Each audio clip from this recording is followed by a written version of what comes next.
Good morning, students. I am Rabdeep from the TSN. Today we have discussed continue our chapter agriculture. Previous three video we have discussed agriculture types of the farming in especially in India and also major crops. Now today we have discussed horticulture crops. So in 2016 India was the second largest producer of the fruits and the vegetables in the world after the China. India is the producer of tropical as well as temperate fruits. So देखो बेटा India में world over अगर बात करेंगे बेटा तो second number पे India का है 2016 के अकॉर्डिंग जो फ्रूट्स और वेजिटेबल्स प्रोड्यूस कर रहा है बेटा. और इंडिया में दोनों टाइप्स के बेटा टेम्परेट ट्रॉपिकल एंड टेम्परेट. ठीक है, 0 डिग्री जो इक्वेटोर लाइन है बेटा उसके आसपास का एरिया 23 डिग्री तक नॉर्थ एंड साउथ में आपका ट्रॉपिकल जोन आता है बेटा. Then after the temperate zone तो वहाँ पे बेटा उस एरियाज़ में जितने भी स्टेट्स हैं वहाँ पे हम हॉर्टिकल्चर क्रॉप्स को ग्रोन करते हैं बेटा. स्पेशली यहाँ पे कुछ फ्रूट्स के बारे में बता रखा है बेटा कि उनके मेजर प्रोड्यूसर स्टेट्स कौन से हैं. लाइक जैसे मैंगोज़ की बात की जाएगी बेटा सबसे ज़्यादा मैंगोज़ महाराष्ट्र में, आंध्र प्रदेश, तेलंगाना, उत्तर प्रदेश, वेस्ट बंगाल में होते हैं. Orange of the Nagpur and Cherrapunji Meghalaya में है बेटा. ठीक है, bananas of the Kerala, Mizoram, Maharashtra and Tamil Nadu, litchi and the guava of the Uttar Pradesh. Bihar में इन द पाइन एप्पल्स होते हैं बेटा मेघालय में. सो ऐसे आपको ये पार्टिकुलरली स्टेट्स याद रखनी, मेजर स्टेट्स. ठीक है, and also pear apples, pears, apricots and the walnuts ये बेटा आपके जम्मू एंड कश्मीर, हिमाचल प्रदेश वाले रीजन्स में होता और इनकी ग्रेट डिमांड है बेटा. सो एप्रिकोट्स, एप्पल्स एंड द प्रोमोग्रेनेट्स ये आपको यहाँ पे इनके प्लांट्स दिख रहे हैं बेटा और यहाँ पे फार्मर्स इन पे वर्क कर रहे हैं बेटा. नीचे आप फिगर 4.13 में देखते हैं कल्टीवेशन ऑफ द वेजिटेबल्स. तो यहाँ पे बेटा आपको इंडिया में मेजर जो सब वेजिटेबल्स बनते हैं उनके बारे में भी बताया गया. Now, India is an important producer of the pea, cauliflower, onion, cabbage, tomato, brinjal and potatoes. तो ये मेजर्स बेटा यहाँ पे वेजिटेबल्स हैं जिनको प्रोड्यूस करता है और यहाँ से दूसरी कंट्रीज़ में वर्ल्ड ओवर भी इनको दिया जाता है. नाउ ये तो बेटा हमने इतनी फूड्स क्रॉप्स की बात की थी जो हमारे यूज़ में आते हैं, हम उनको कंज्यूम करते हैं. Now some is non food crops. ये स्पेशली बेटा कमर्शियल पर्पस से ही लगाए जाएंगे. ठीक है, इनमें फर्स्ट है rubber. It is in equatorial crops. Equatorial crops का मतलब है बेटा इक्वेटोर जो लाइन है, 0 डिग्री जो लाइन है बेटा उसके जो दोनों साइड के एरियाज़ हैं वहाँ पे इस टाइप के रबर्स को या ये जो क्रॉप्स हैं वहाँ पे ग्रोन किया जाएगा. But the under the special condition, कुछ स्पेशल कंडीशन में it is also grown in the tropical and sub tropical areas. It require moist and humid climate. देखो बेटा इसके लिए मॉइस्चर और एक ह्यूमिड क्लाइमेट की नीड होगा. And also the rain, most important है बेटा rainfall of the more than 200 centimetre and temperature about 25 degree centigrade. Rubber is an important industrial raw material. देखिए इंडस्ट्रियल यानी जितने भी बड़े बड़े फैक्ट्रीज हैं वहाँ पे ये रॉ मटेरियल्स के रूप में यूज़ किया जाएगा बेटा. So it is the mainly grown in the Kerala, Tamil Nadu, Karnataka, Andaman and Nicobar. तो यहाँ पे ये स्टेट्स है बेटा जहाँ पे Garo hills of Meghalaya. Important है बेटा गारो हिल्स कहाँ पे आपके मेघालय में. Now fibre crops, cotton, jute, hemp, natural silk are the 4 major fibre crops. ये बेटा मेजर फाइबर क्रॉप्स है जिनको ग्रोन किया जाएगा बेटा. So cotton, jute, hemp, natural silk and the 4 major fibre crops grown in India. तो इनको बेटा आप अंडरलाइन करेंगे कॉटन, जूट, हेम और natural silk. So the first 3 are the derived from the crops grown in the soil and the later obtained from the cocoon of the silkworm, feet or the green leaves, especially the mulberry. Rearing the silkworm for the production of the silk fiber is known as sericulture. इसको बेटा हम sericulture कहते हैं बेटा. ठीक है. Now cotton, India is believed to be the original home of the cotton plant. ठीक है, तो कॉटन ऐसा लगता है कि हमने ही प्रोड्यूस किया फर्स्ट टाइम बेटा. Cotton is one of the main raw materials for the cotton textile. बेटा जितने भी कॉटन टेक्सटाइल है उनके लिए कॉटन सबसे इम्पॉर्टेंट रॉ मटेरियल है बेटा. In the 2016, India was the second largest producer cotton after the China. Cotton grows well in the drier parts of the black cotton soil. तो इसके लिए बेटा नीड किसका होगा, ब्लैक कॉटन सॉइल का. ठीक है, of the Deccan प्लेटू it's require the high temperature, light rainfall of the irrigation and 2010 forest free days. ठीक है, तो इतने दिन अच्छे जहाँ फॉरेस्ट ना हो वैसे दिन चाहिए. And the bright sunshine for its growth. It is a kharif crop and that requires 6 to 8 months to the moisture. So major cotton producing state यहाँ याद रखना बेटा, Maharashtra, Gujarat, Madhya Pradesh, Karnataka, Andhra Pradesh, Telangana, Tamil Nadu, Punjab, Haryana, Uttar Pradesh. There are the major producing states of cotton. Jute, you know, we know very well कि is the also known as golden fiber. ठीक है, तो इसको golden fiber कहते हैं, सुनहरी रेशा बेटा. तो jute grows well on drained fertilized soil in the flood plains where the soils are the renewed every years. High temperature it's required during the time of the growth. West Bengal, Bihar, Assam, Odisha and the Meghalaya are the major jute producing states. तो ये वो particularly ऐसे states हैं जहाँ पे बेटा jute का agriculture cultivation बहुत बड़े अमाउंट पे किया जाता है बेटा. It's use in the making the gunny bags, mats, ropes, yarn, carpets and the other artefacts. ये सारी चीज़ें इनसे बनाई जाती है बेटा. Due to the it's high cost it's the losing market to the synthetic fibres and the packing materials particularly the nylon, because original jute का बेटा कीमत प्राइस बहुत हाई होता है.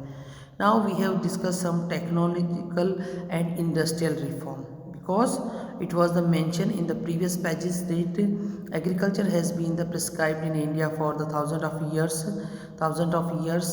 So its years the sustained use of the land without the compatible industrial changes have hundred of piece of agriculture development. In spite of the development of the sources of irrigations, most of the farmers in the large part of the country still depend upon the monsoon and natural fertility in the order to the carry of their agriculture. For a growing population, this pose the serious challenges. Agriculture which provide the livelihood to more than the 60% of its population needs some serious technical and industrial reform. So thus cultivations, consideration of the holding corporations and the abolitions of jamidari etc. were given priority to the bring about industrial reform in the country. After the independence, land reform was the main focus of our first 5-year plan. The right of the heritage has already led to the pragma mentions of the land holding necessitating considerations of the holding. हमें ये मालूम है बेटा agriculture हमारे economy का backbone है बेटा, और अबाउट द 60% पॉपुलेशन अभी भी बेटा डायरेक्टली और इनडायरेक्टली एग्रीकल्चर पे डिपेंड होता है. और आफ्टर द इंडिपेंडेंस हमने बेटा बहुत सारी नई नई स्कीम्स यूज़ किया. सबसे इंपॉर्टेंट है उसमें 5-year प्लान्स. ठीक है, 1950 में ये 5-year प्लान्स स्टार्ट हुए थे बेटा. ठीक है, योजना आयोग, listen the name, but now in presently the name will be change. योजना आयोग का नाम अब चेंज करके बेटा NITI Aayog by the prime minister of Narendra Modi 1 जनवरी 2015 को उसको चेंज कर दिया गया बेटा. सो ये सारी चीज़ें बेटा एग्रीकल्चर को स्टार्टिंग से ही हमारी गवर्नमेंट ने सपोर्ट किया बेटा. उसके लिए अलग अलग से जमींदारी सिस्टम, जमींदार क्या होते हैं, बहुत सारा जो लैंड होगा वो उनके अंडर में होगा बेटा. सो जो इंडिविजुअल्स या जो स्मॉल फार्मर्स होते हैं उनके पास लैंड नहीं होता है. तो ये सारी चीज़ें हैं जो गवर्नमेंट ने किया बेटा और हमारी एग्रीकल्चर को सपोर्ट किया है.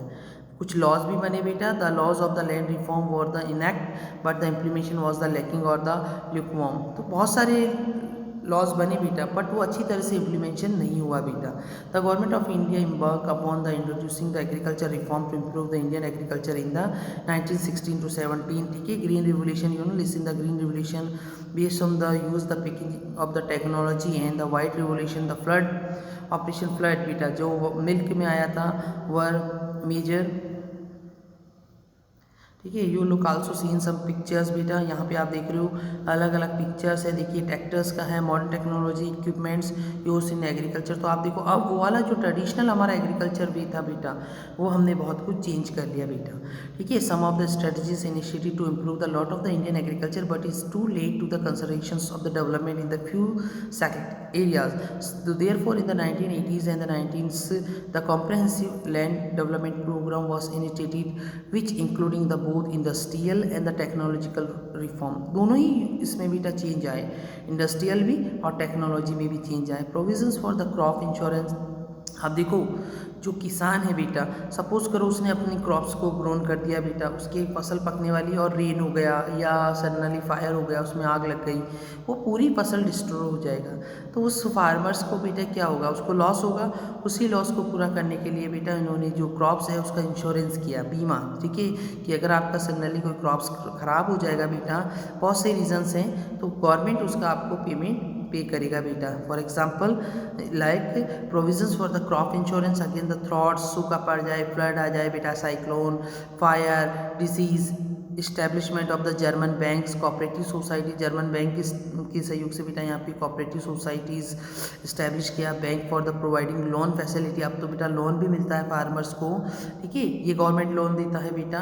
और there are the two famous Kisan credit card, KCC, ये बेटा पर्सनल, और second is the personal incident insurance scheme, PAIS, for the some others scheme introduce by the government of India for the benefit of the farmers. More ever the special weather bulletins, अब देखो news पे बेटा मौसम से related, weather से related news आती है बेटा, फार्मर्स के लिए न्यूज़ आती है, किसान मित्र, किसान से रिलेटेड जितनी भी बातें होती है बेटा, वो अब उनको दूरदर्शन पे शेयर किया जाता है। ये भी गवर्नमेंट अपना यूज़ कर रहा, ताकि इससे ये होगा कि बेटा जो किसान होगा वो अवेयर होगा बेटा, उसको पता चल जाएगा कि मे बी कैस कब रेन होगा, कब क्या होगा, उसके अकॉर्डिंग वो अपने बेटा पूरा मैनेजमेंट करके अपनी क्रॉप्स को, अपनी फसल को अच्छी तरह से ग्रोन कर सकता है, ठीक है। And agriculture programme for the farmers was introduce to the radio and the television. The government also the announce the minimum support price. ये मिनिमम सपोर्ट प्राइस ये होता है बेटा, जब फार्मर्स का पूरा जो भी उसने ग्रोन किया है, चाहे वीट किया, राइस किया, जब फसल उसकी पूरी तैयार है बेटा